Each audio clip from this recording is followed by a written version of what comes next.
রাজধানীর বিভিন্ন এলাকায় প্রধানমন্ত্রী তারেক রহমান কোরবানির পশুর বর্জ্য অপসারণ কাজ সরেজমিনে পরিদর্শন করে অসন্তোষ প্রকাশের একদিনের মাথায় পরিচ্ছন্নতা কার্যক্রমে নড়েচড়ে বসেছে সিটি কর্পোরেশন। ঈদের তৃতীয় দিনেও রাজধানীর বিভিন্ন স্থানে দেয়া হয় পশু কোরবানি, তবে তৎপর ছিল নগর কর্তৃপক্ষ।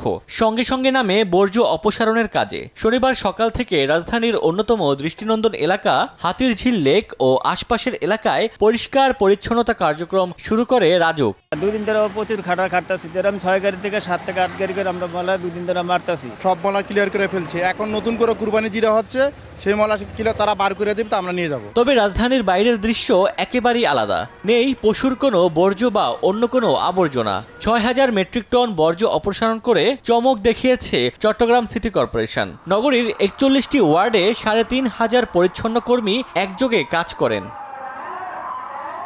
করোনা বা যে কোনো ভাইরাসের এগেইনস্টে ফাইট মানি ব্যাকট্রলের লেফট রাইট। কোরবানির পশুর বর্জ্য দ্রুত অপসারণের ঘোষণা দিয়ে কথা রেখেছে রংপুর সিটি কর্পোরেশন।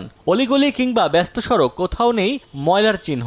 গাজীপুরে বর্জ্য অপসারণ কার্যক্রম পরিদর্শন করেন সিটি কর্পোরেশনের প্রশাসক মোহাম্মদ শওকত হোসেন সরকার। নগর পরিচ্ছন্নতায় নিয়োগ দেওয়া হয় প্রায় 1200 কর্মী। এছাড়া ময়মনসিংহ সিটি কর্পোরেশনে প্রায় 800 পরিচ্ছন্নতা কর্মীর প্রচেষ্টায় অপসারণ হয় 150 টন বর্জ্য।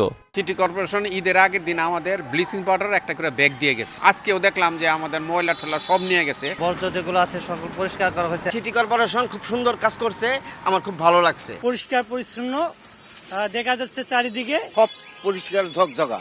খুলনার 31টি ওয়ার্ডে 772 জন পরিচ্ছন্নতা কর্মী, 82টি যানবাহন ও প্রায় 600 ভ্যানের মাধ্যমে কোরবানির বর্জ্য সংগ্রহ ও অপসারণ করা হয়। পাশাপাশি দুর্গন্ধ ও স্বাস্থ্য ঝুঁকি এড়াতে নগরীর বিভিন্ন এলাকায় 400 লিটার স্যাভলন এবং 4 টন ব্লিচিং পাউডার ছিটানো হয়। এছাড়া বরিশালে 10টি ডাম্প ট্রাক ও 3টি হুইল লোডার দিয়ে দ্রুত বর্জ্য পরিবহন করা হয়।